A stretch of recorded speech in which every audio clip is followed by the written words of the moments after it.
Good morning, students. How are you?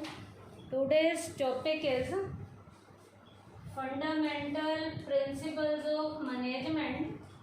इसका बेटा हम पार्ट 3 करेंगे आज। इसमें हम जो प्रिंसिपल करेंगे उसमें प्रिंसिपल का नाम है unity of direction.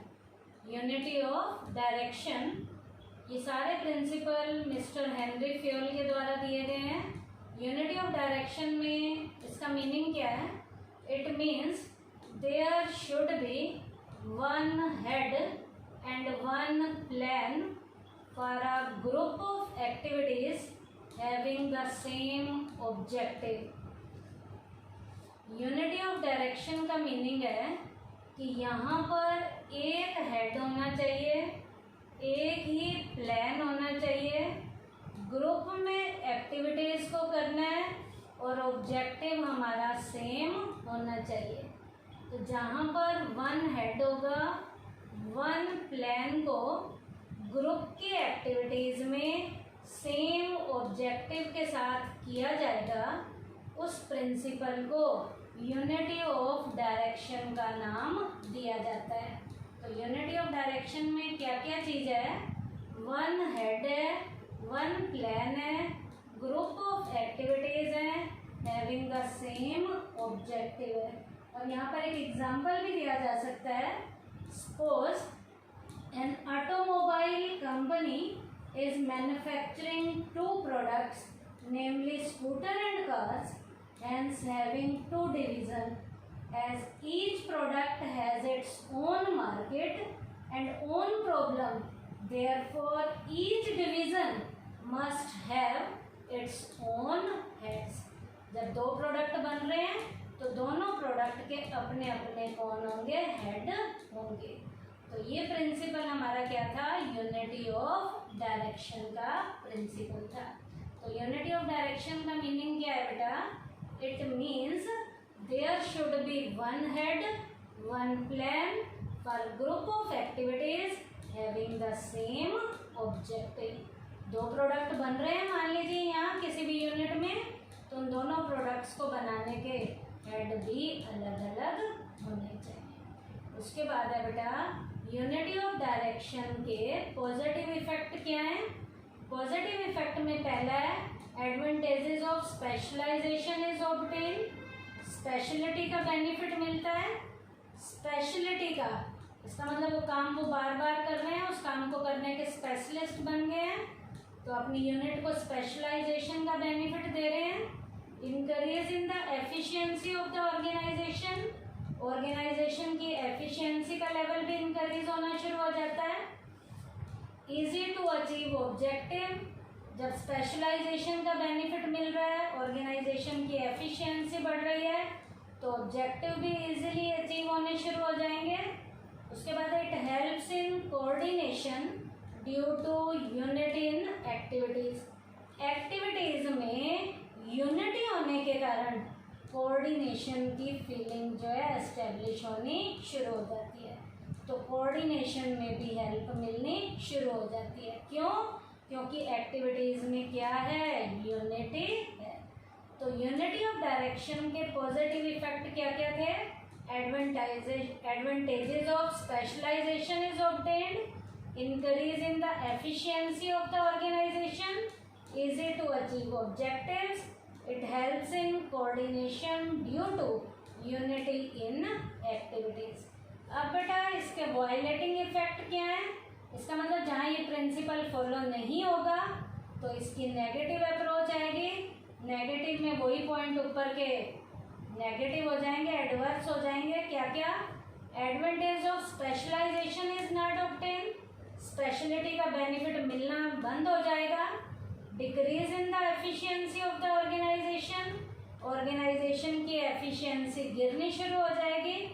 Difficulty in achieving the objective, objective को अचीव करने में डिफिकल्टी आएगी। Difficulty in achieving coordination in the absence of unity of activity. Activities में यूनिटी ना होने के कारण कोऑर्डिनेशन जो एस्टेब्लिश हो रहा था, अब कोऑर्डिनेशन एस्टेब्लिश होना बंद हो जाएगा।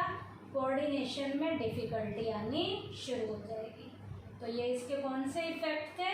वायलेटिंग इफेक्ट थे। अब हम करेंगे बेटा, हमने पीछे जो प्रिंसिपल किया था यूनिटी ऑफ कमांड, और आज हमने जो किया है यूनिटी ऑफ डायरेक्शन, इसका डिफरेंस करेंगे। तो हमारा टॉपिक क्या है अगला? Difference between unity of command and unity of direction. तो बेसिस ऑफ डिफरेंस की हेल्प से टी शेप में करेंगे। बेसिस ऑफ डिफरेंस में फर्स्ट पॉइंट है मीनिंग। यूनिटी ऑफ कमांड का मीनिंग क्या है? It means every employee should get orders only from one manager at a time and he should be responsible to that manager alone. बेटा unity of command में हमेशा manager को eight a time अपने जो subordinate को order देना है, तो सबॉर्डिनेट को ऑर्डर देने वाला मैनेजर एट ए टाइम एक सिंगल इंडिविजुअल होना चाहिए, ताकि वो सबॉर्डिनेट टाइमली उस अकेले मैनेजर के प्रति ही रिस्पॉन्सिबल हो पाए। तो ये तो था हमारा यूनिटी ऑफ कमांड। क्या? एट ए टाइम सबॉर्डिनेट के ऊपर ऑर्डर देने वाला एक सिंगल इंडिविजुअल मैनेजर होना चाहिए, ताकि सबॉर्डिनेट उस अकेले मैनेजर के प्रति ही रिस्पॉन्सिबल हो सके। और यूनिटी ऑफ डायरेक्शन क्या कहता है? It means there should be one head, one plan for a group of activities having same objective. क्या कहता है unity of direction? One plan होना चाहिए, वन हेड होना चाहिए, ग्रुप में एक्टिविटीज को करना है, ताकि सेम लेवल का जो हमारा ऑब्जेक्टिव है उसे हम टाइमली क्या कर सकें? पूरा कर सकें। According to this principle, all the activities having similar objective should be completed under the supervision of one person, and there should be one plan of action for such type of activities। इसका मतलब one head है, one plan है, उसके बाद group में activities है और same objective है। उसके बाद सेकंड बेसिस ऑफ डिफरेंस का पॉइंट एम क्या है? यूनिटी ऑफ कमांड में इट प्रिवेंट्स ड्यूअल सबऑर्डिनेशन, ये दोहरी सबऑर्डिनेशन की फीलिंग को खत्म करता है यूनिटी ऑफ कमांड।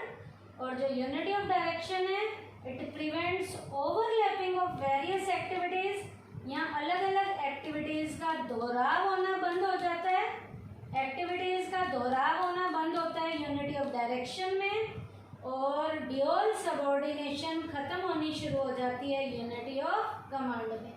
उसके बाद है इम्प्लीकेशन। इसे अप्लाई कैसे करते हैं? इसका इफेक्ट कहाँ आता है? यूनिटी ऑफ कमांड में it affects an individual employee, ये इंडिविजुअल एम्प्लॉय पे अपना प्रभाव डालता है। और unity of direction it affects the entire organisation.